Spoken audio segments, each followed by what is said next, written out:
Ask and you shall receive. The Bandits win game 1 over the Vancouver Warriors. Fun fact.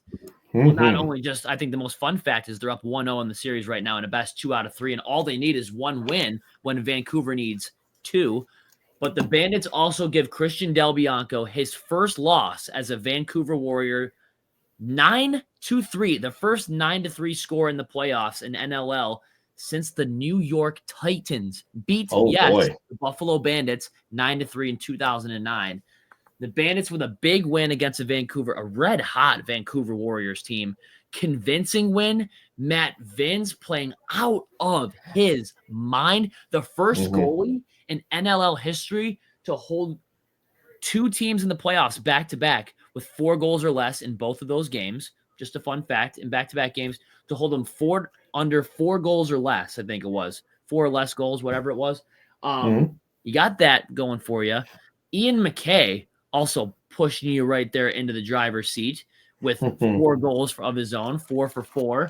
And, I mean, the offense wasn't superstar level, but 9 goals was enough to beat them by 6. And you see what happens, Tony, when you don't get shut out for a quarter. You score at least 1 every single quarter. Hey, you win by 6 on one of the most grandest stage, and that's semifinals of the playoffs.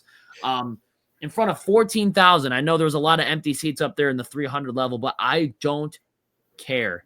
As long as you win the game, and that's exactly what the Buffalo Bandits did. They're going to take this one and get ready for Sunday, which is actually tomorrow.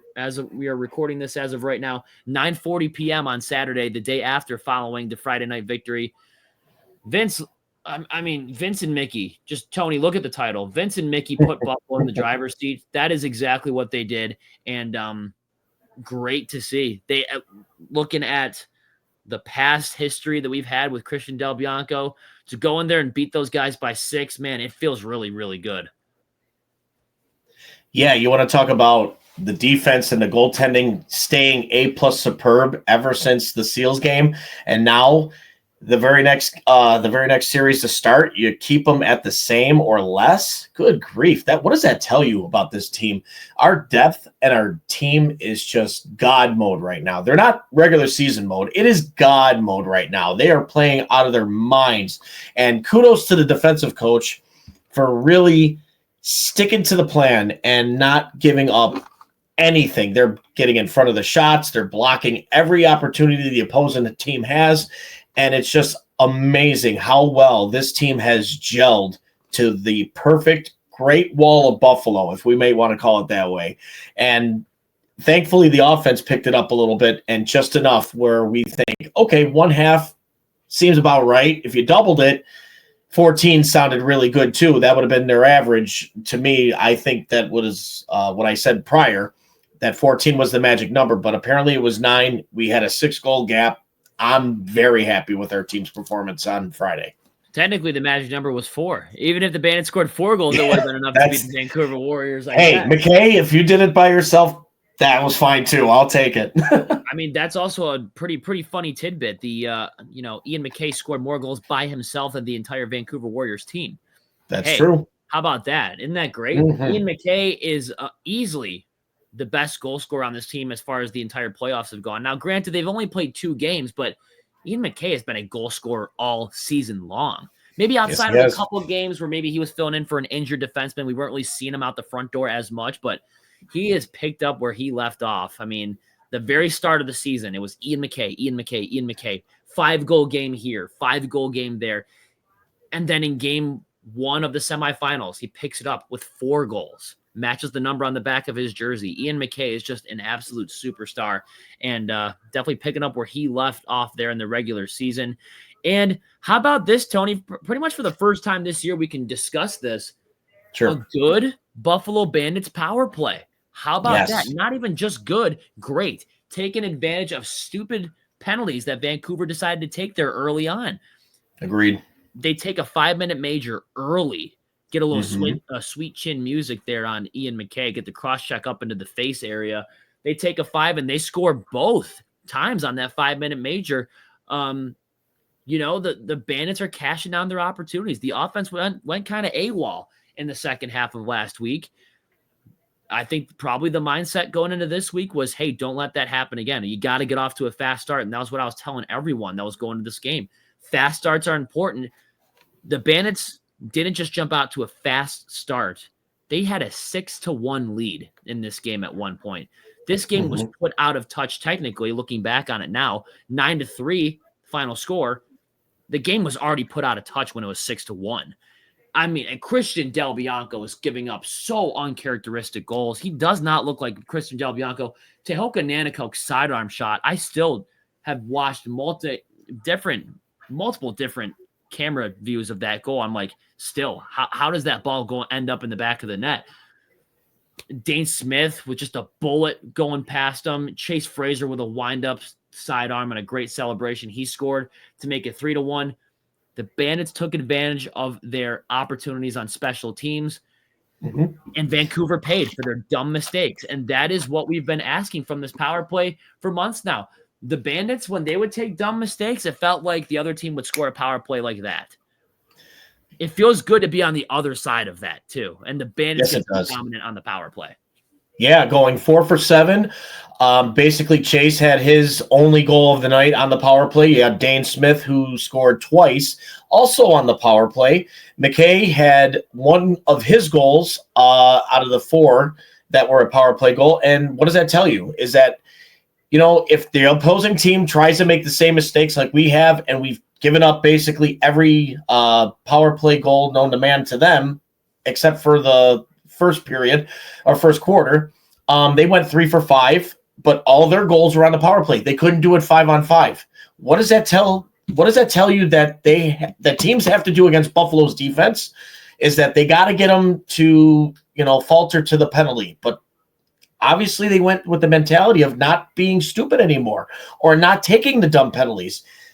I mean, let's just say not dumb penalties, but penalties that they have to take or just because. No, they actually thought about it. They stayed, neutral. They didn't do anything foolish, I think. But when it came down to where the hype was real, the characteristics got away from it time and time. But again, great job, guys. I'm very happy with this outcome, how it came to be. I mean, dude, it was a great night out of the defense and the goaltending. Zach Belcher probably had the best night of his young career.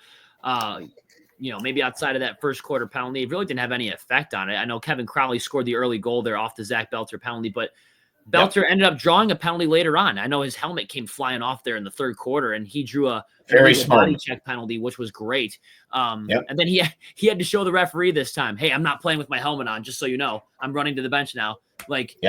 Hey, just so you know, I'm not playing, because we know that he took that absolute garbage, stupid bullshit last week where even though he put his helmet back on, they still called him for playing without his helmet, whatever. So Belter had to show whatever. He had the best night of his career. Paul Dawson looking like vintage Paul Dawson, blocking a lot of shots. Justin Martin, I mean, dude, this guy, we say it all the time. This guy plays like he's 6'10", even though he's not the biggest guy out there on the field. His presence is always known. The defense, the entire defensive crew, Cam Wires, I don't know if you've observed this too, Tony. One of the fastest players on the team too. Cam Wires got some. Oh yeah, absolutely. This dude is an absolute freak. Dylan Robinson looked pretty good last night too. Much better. Game. Matt Vince, first star of the game, and for damn good reason. Matt Vince. Yep. You heard me say the previous stat: the first goaltender in NLL history in back-to-back playoff games to give up 4 goals or less. Come on, that's right. Just an absolute 3.5. And it was great to see some of those secondary guys. And again, you don't have to rely on Josh Byrne and Dane Smith to be your entire offense. Let your Ian McKay score a lot. Let your Chase Frasers find open space and just shoot a bullet into the back of the net. Have Tehoka Nanticoke score on a fluky little sidearm goal like that. That was pretty sweet to see as well. I don't care. Teams have to figure out that if you want to beat us, you got to shut everyone down. You can't just shut down 92 and 22, because if you shut down those two guys, that leaves 95 open, that leaves 4 open, that leaves 1 open. Chris Kluche definitely had his chances. I know he hit a couple posts there in the third quarter. Everyone was hitting the post in the third quarter, especially when they were on the power play. The very few power play opportunities where they didn't score, they had a bunch of chances. I know Weiss hit a post, Kluch hit like 4. I think Ian McKay probably could have had a couple more goals. Bucky had a few. Shows you that Christian Del Bianco was getting beat all night. Yep. This game in reality, if let's just say instead of 8 posts that they hit on the power play, they only hit 5. We are looking at a 12-3 victory, and that is way more convincing than 9-3. Christian Del Bianco, despite giving up 9 goals and losing by 6, he was getting bailed out last night by the goalpost and the crossbar by his best friend. He was getting beat on a lot of those shots to the point where Christian Del Bianco got yanked in the first half for at least a shift. They put in Aiden Walsh for a shift, and then they ended up switching him out of the TV timeout or whatever it was. But I will tell you what, Tony, when Del Bianco got pulled out of the net, that place erupted. I mean, 14,000 sounded like 44,000 fans. Sure did. Man. God, ever since that Aiden Walsh decided to go like right into play, and we were like, uh-oh, is this the Del Bianco that he's all of a sudden, oh, I had great regular season. I was undefeated. I'm coming into Banditland on the playoff mode, and I'm like, am I meant to be here? What's going on? Why are the lights so bright? I don't know if I can do this. That's basically how he felt. And then especially with all the crowd trying to get underneath his skin. And by the way, thank you for that, guys. Oh, yeah. Hey, both sides of the section were doing it. At the 100 level, I think everyone was chanting at one point, Christian sucks. That was great. Yeah. We tried Del Bianco first, but it didn't come off the tongue very well. So then we decided to go to his first name. So it worked out great that way. That's right. And then when Aiden Walsh came in, he heard the Aidens. He heard those. He heard that chant. He's like, oh, my God, why are you guys putting me in this situation? I had to go in and fill in because our goalie decided to give up every single goal. I mean, that could definitely be it. Do you think Vancouver maybe walked into Banditland thinking that they're you-know-what don't stink and that, hey, we're going to win this game, whatever. We beat them in the regular season. What's going to happen? They got a good taste of humble pie. I mean, 3 goals, all on the special teams. They couldn't score 5-on-5 if their life depended on it. Nope. Again, Matt Vince was making some great saves, but without, he had some great help on his side too. Paul Dawson sacrificing the body. I saw Chase Fraser back there blocking some shots. I'm like, dude, let's go 95. I mean, everyone was back there playing their part. The transition, getting the ball out really, really quickly. We didn't see any 8-second shot clock violations like we did against San Diego. At least I think we saw at least a couple of those where the offense and the transition, you're like, what the hell are we doing? We're being so lazy with it. We always got our touches within the 22-second mark, and we were very methodical on offense. They got a lot more loose balls this week than they did last week, always resetting the shot clock back to a fresh 30.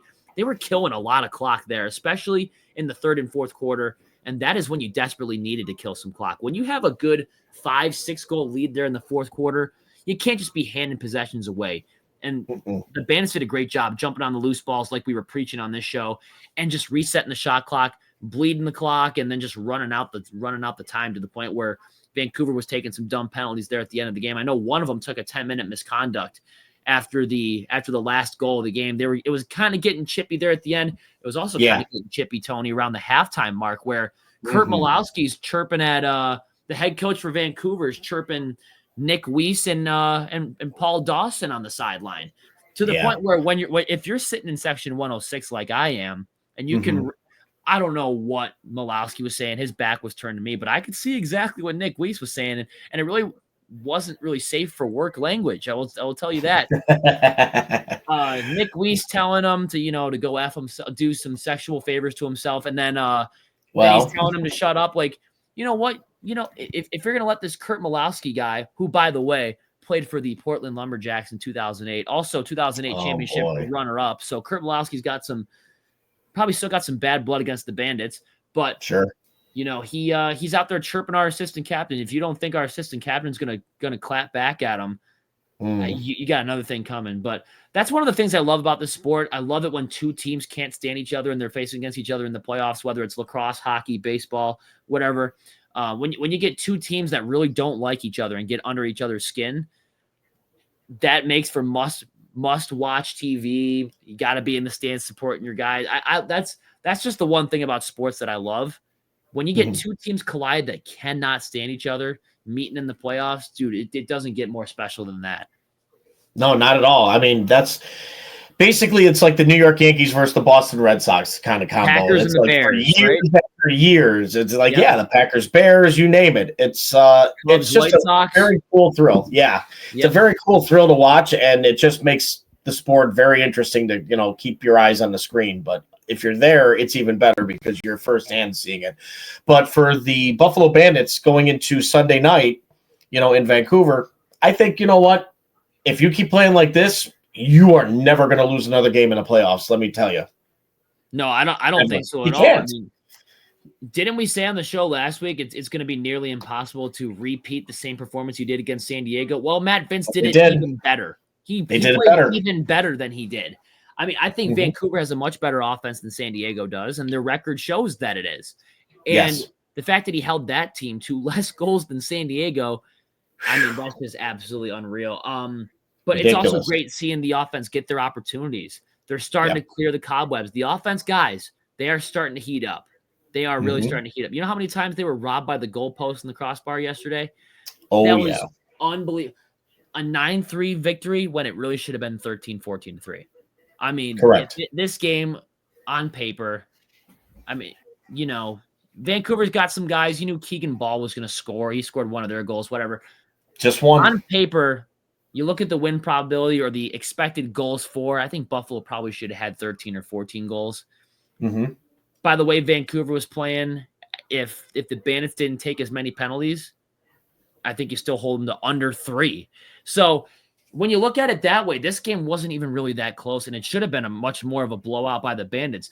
Don't you guys worry. Well, these shots that are hitting off the post now are probably going to start going in by the time game 2 rolls around.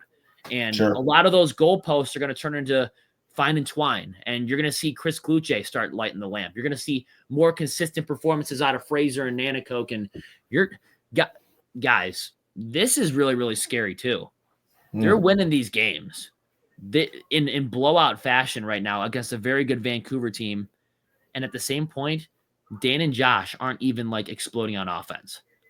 That is when those guys start clicking, it's lights out, game over, night. I mean, you guys are going home. So if you going into Sunday or going into tomorrow night, get a typical Dane, get a typical Josh performance, and you see a multi-goal night out of Chase Fraser and Nanakoke, it's going to be very, very hard for me to believe that the Bandits would go in there and lose that game. Just saying. Right. I mean, if the secondary adds to the punishment that just both Josh and Dane can do, it could be a blowout to a point where you guys finished in what record and you had this high-powered offense and you couldn't do nothing against our defense and our goaltending. What does that tell you? You also have a solidified defense that could probably win you games. You have Del Bianco, who I still think probably didn't have the best game last night, but he still shows promise. He still shows that he can hang, but he's not the best. Not like Matt Vince is the best. So, but to me, I think that if the Bandits do what they do, no questions asked, guys. This year is another three-peat. I really thought it was going to be one of our toughest years, but they're making it out to be like, this is cake. And, dude, I mean, I put it out on Facebook, too. In 2 playoff games, Matt Vince has allowed 7 goals total. 7 total. That's 3.5 for you that don't know goals against average. In 2 playoff games combined. We're talking 120 minutes. 120 minutes of NLL playoff content there, and he gave up 7 goals in those 120 minutes. It's so ridiculous how good he is. What else do you need me to say? I mean, Matt Vince is an absolute stud. He's an absolute freak, and like he usually does, when the calendar switches from regular season to postseason, Matt Vince turns into God mode. I mean, it just absolutely nuts. Shades of 23, shades of the early 2010s when he's with the Rochester Nighthawks and nobody can score goals on them when they were in their golden age. And I mean, just it's unreal. Unbelievable. Did we ever think that we were going to hold the Warriors to 3 goals? Nope. I didn't. San Diego to 4 goals? Didn't. Nope. Just wait for this Bandits offense to really explode. And it won't be a pretty sight for the other teams. Just saying. They do have a 1-0 series lead in the best 2 out of 3. If you want to look at it from that perspective, you absolutely can. I'm looking at the perspective of if you win 3 more games, you are three repeating. All you need is 3 more wins, 3 wins That's on right. the score sheet. And you are already past that stage where you already won your single game elimination. Every other series is a best 2 out of 3, so you got a little safety cushion there. The Bandits are in prime position. If their offense really starts to click here, the Bandits are in prime position to really go, like the way you put it, God mode on offense, defense, and goaltending, where they already really have. And when everything's going to start to click, because we haven't really seen a consistent offensive performance as of yet, maybe outside of Ian McKay, of course. But, this is a game where you blow out Vancouver. Josh Byrne isn't lighting the lamp like he usually is. Dane Smith isn't lighting the lamp like he usually is. Kyle Buchanan is held to being scoreless, and you still win by 6. That is how good teams win lacrosse games, Tony. That is stuff that great teams do. Yeah, absolutely. And the fact that you can rely on your whole team instead of just relying on the superstars. That's what this team is about. It's not about looking to Josh Byrne. It's not about looking at Dane Smith to, hey, guys, you need to score the only goals of this team. Everybody is contributing somehow, some way, finding a way to make sure that, hey, it doesn't have to be the whole weight on your shoulders, guys. We could do it too for you if you just trust us. And that's what they have. They have the trust in themselves. They play as one, not as individuals, but that's how good this Buffalo Bandits team has been this year. And you know what? They haven't picked. This is probably the right place, the right time to pick their best spots. And this right now is their best spot. This is definitely their best spot. And also, Tony, look at the difference between the 2022 team and look at the difference between that team and the last 3 teams that we've had, 23, 24, and 25. 2022 in the finals, when it mattered the most in that crucial game 3, they did the complete opposite of what they're doing right now. Their mentality was no matter what, get it to 22, get it to 92, and get it to Connor Fields. And how did that end up? They lost that game. They lost the game. The Bandits now, over the course of the last 3 years, they realized, hey, if they're putting 2 guys on Dane, if they're putting 2 guys on Josh, oh, cool. We have this guy named Chase Fraser on our team that could score. We have this guy named Nana Coke. We have this guy named Nick Weiss. We have this guy named Chris Kluche who can score goals. And they really start sharing the wealth that way. And you better believe, dude, when they go up 6-1, that defense is going out there like, oh, yeah, is that all you got? We're up 6-1 on you. If you don't think the defense is fired up when they're holding on to a 5-goal lead in the playoffs, they're like, come on, bring it. Like, that's all you got? You guys are getting killed. Give us a challenge here. We're blocking everything that you're shooting at us. So what the offense was doing there early on in the first half, all that's doing is firing up Matt Vince and firing up Connor Farrell and the defense. When the offense is clicking and they take a 5-goal lead early there, that's firing everyone up on the bench, offense, defense, and goaltending. Yeah, and surprisingly, that's what we like to see is the fast starts. But the problem still is, even though we still shut them down to only 1 goal in the second half this game, but it can't happen every game. You got to put a little bit more gas to the pedal and just keep moving forward. Even though I know the offense could probably string 14, 15 easy with the way our roster is this year, but I still feel, even though with this the 5-goal lead going into the second half, you still got to put that gas pedal down because, again, this is a game of runs. It happens in a finger snap. It could flip the other way. You cannot give your opponents that opportunity at all. And obviously the defense and goaltending for us didn't let that happen. So, again, I still have faith in the guys that can still maintain, the goal lead and for whatever they're doing.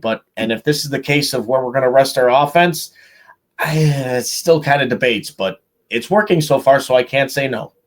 Well, Tony, here's the deal, too.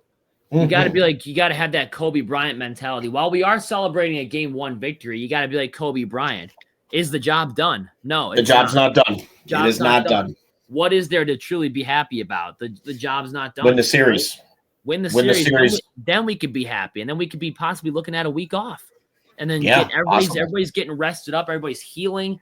Everybody's getting energized, getting ready to go for the championship final. So get the job done. We could be happy for 24 hours about a game one win, right? Sure can. At midnight tonight, so in a couple hours, boom, that is when the mentality switches to game 2. Okay, how are we going to win this game? What's going to happen? Have that Kobe Bryant, have that Mamba mentality of what's there to be happy about? Is the series done? No, we just have a 1-0. We just happen to have a series lead. The series isn't over. We just happen to have an early series lead. So you got that going for you. But I mean, Tony, I think what I really love about this team more than anything else is when you think that, hey, they're really starting to catch a skid here, and if they lose to Georgia at the end of the year with most of their starters in the game, like how are they going to do in the playoffs? And then the calendar switches.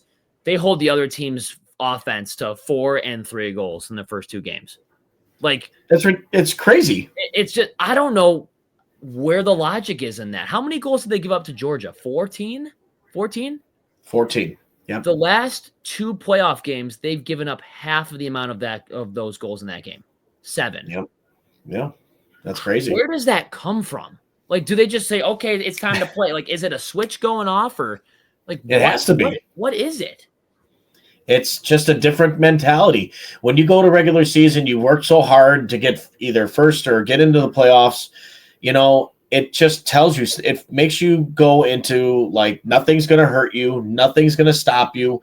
You just keep playing until that final buzzer. And then when it's all said and done, win or lose, you put it all out in the line. And that's what the Buffalo Bandits have been doing this whole playoff season is that, look, we're playing until the final buzzer now. We've obviously listened to the ranting and raving saying we don't play 60 minutes. You got to play 60 minutes. Otherwise, you're going to allow your opposing team to run all over you. But it has been all Buffalo Bandits lacrosse. It's not changed the outcome. We've been winning the games, and the opponents cannot find a way to break the biggest wall in the game, and that is Matt Vince. And Tony, the way that he's been playing just leaves me speechless. And I just can't wrap my head around it. 7 goals. Like, we're talking playoff lacrosse. This isn't week 1, week 2 of the regular season where he's just in God mode, riding off of a banner keeping race teams under 10.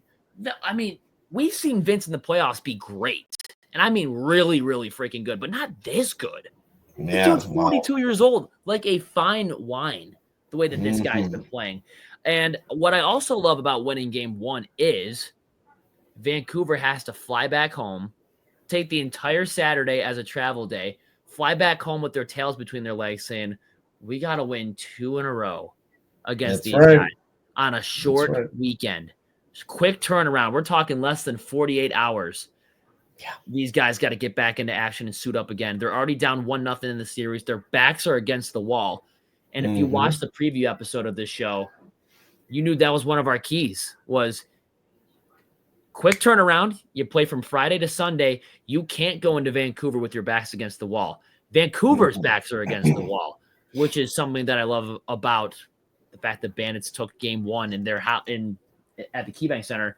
You needed this win because the stats. We already went over the odds last episode of the Bandits were the only team when they started to expand into the series and stuff in the National Lacrosse League. The Bandits were the only team in NLL history to win game 1 and lose a best 2 out of 3 series.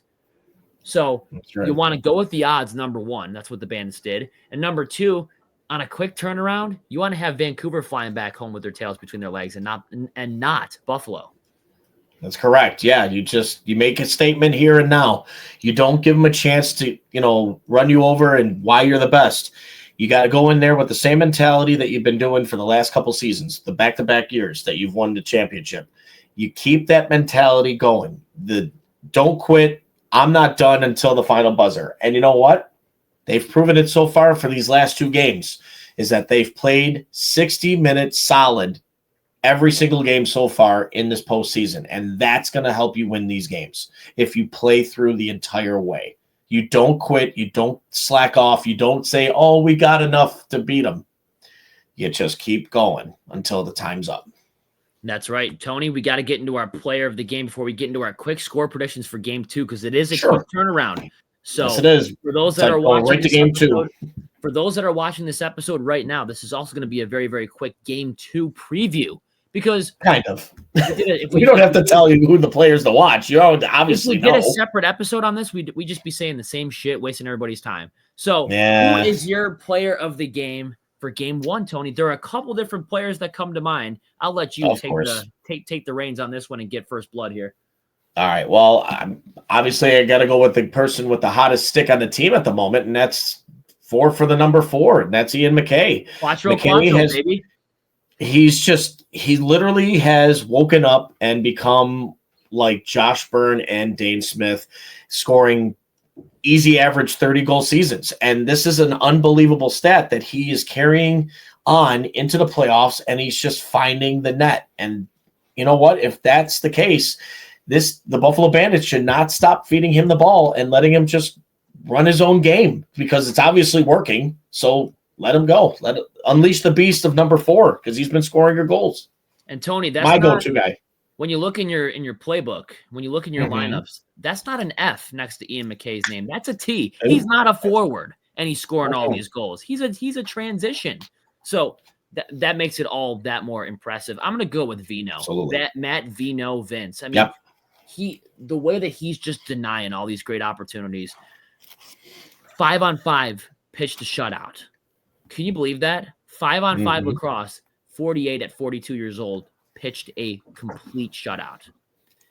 The only goals that they scored, like we previously mentioned, were on the power play. I will give it to Vancouver. The second one was such a great tic-tac-toe goal. The quick stick release, putting it in the short side. I thought that was a really good goal. Impossible to stop. Not a soul is making that save. But Matt Vince locking it down. 7 goals combined the last 2 playoff games. He's an absolute stud, and he's just been taking these in, week out. He's using this as momentum. What is he going to be craving now, Tony? He's always craving for the next one. Is he going to hold him to 2 next game? Like, what is? I don't know about that. That's going to be tough, especially in Vancouver. I mean, if we're looking at the linear approach, 4-3-2, I don't know. Who knows? But yeah, Vino is definitely Vino 100% is my player to watch. But can we also say players of the game, the entire defensive staff for the Bandits? I thought everyone on the defense. I agree. I could say that too. Phenomenal night. They had a generational night on defense. Every damn one of them. Yeah, I would agree too. I mean, if without the great goaltender, you got to have a great defense in front of them, and that's kudos to you for saying that, because that's exactly what they've been doing. Priolo, Dawson, Martin, Wires, Belcher, you name it. Everyone's contributing on that defense. Awesome job, guys.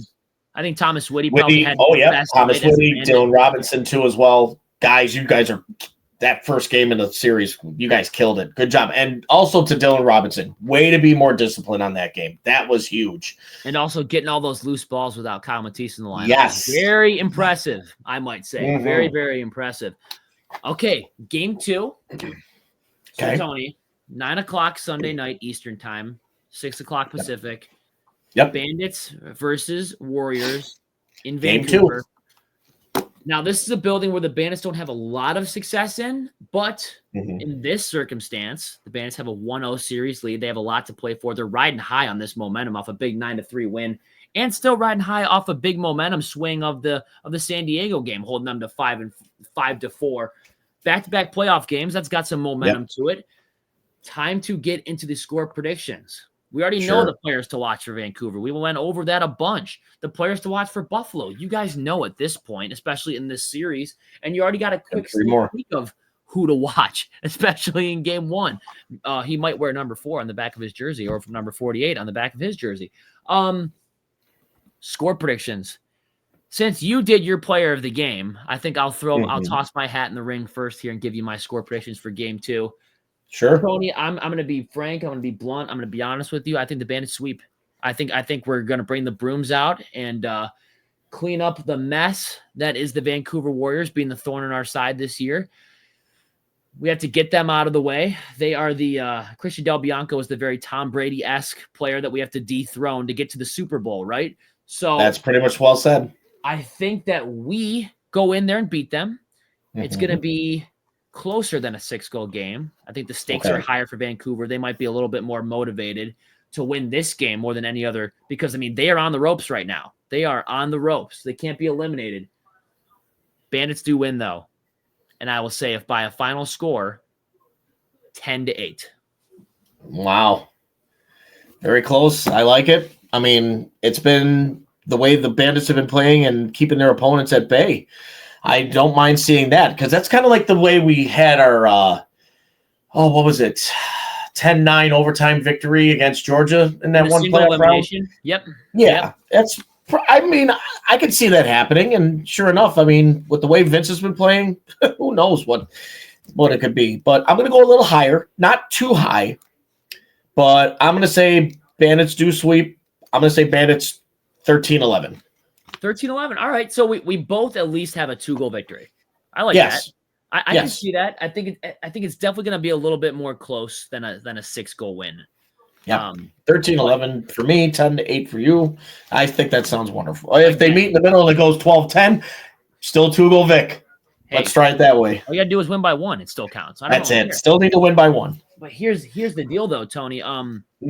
We did previously mention this on the show. Vancouver might be thanking their lucky stars that they only lost by 6. All the goalposts that Buffalo hit, they should have won by 12. I mean, let's just be real. Yeah, could have been a bouncer that hit the post and goes in the net, but it decided to go out. But damn, close. Yeah, well, I mean, I guess you could say it the other way. Like maybe he makes the save on Nanakoke, or he should have made the save on that shot. But I guess a lot of bad bounces on that. But hey, I'm not going to argue with a 9-3 win. I'm not going to argue with a historic performance by Matt Vince. So absolutely, I'm going to take the wins any way you can get them. Vancouver's on the ropes, ladies and gentlemen. Buffalo is in the driver's seat. So take it to game 2 tomorrow. We will see you. And the 290 slide, by the way, guys, if you don't know, Tony Fela, Fan of the Year 2024, coordinates those events. We are having a watch party at 290 slide in Tonawanda starting at 9:00 p.m., starting right at face-off. Bandits Warriors. Be there, be square. Contact Tony Fela on Facebook so he can reserve your spot. Tony, time to shout out the sponsors, my man. You got it. Banditland Boulevard would like to thank our main sponsor, and that is Mitchell's Tavern, located at 734 Sheridan Drive up in Tonawanda, New York. If you guys haven't checked it out, we're telling you right now, Trevor Hauer over there, Tony LaMonica, myself, saying go try Mitchell's Tavern. The food is great. The service is amazing. They will treat you like family. Also, we'd like to thank those who deal with Herney's Journeys. If you want to book your next travel, your vacation or trip, please contact Suzanne Pike at SuzannePike@Herney'sJourneys.com. Let her book your next big adventure. Guys, we'd also like to thank you for watching us here live on YouTube through StreamYard. Give us that like, subscribe, hit that notification bell every time we talk about Buffalo Bandits lacrosse.